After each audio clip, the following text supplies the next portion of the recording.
If you want to remove sounds from your videos on the Pixel 10 Pro, just start by opening your Google Photos and open the video that you want to adjust. Next, just click on it and click on the edit button. Go for the video, select Audio Eraser.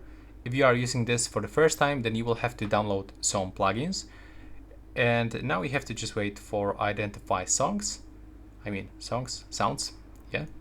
And as you can see now, when you click automatic one, just like that, you can go for the speech and you can completely get rid of it. So click done.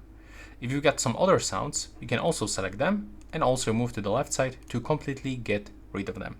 Now, if I'm gonna save copy of this video like so, I can play this new video and I'm gonna show you that there's no any sound, there's no audio track on this specific video.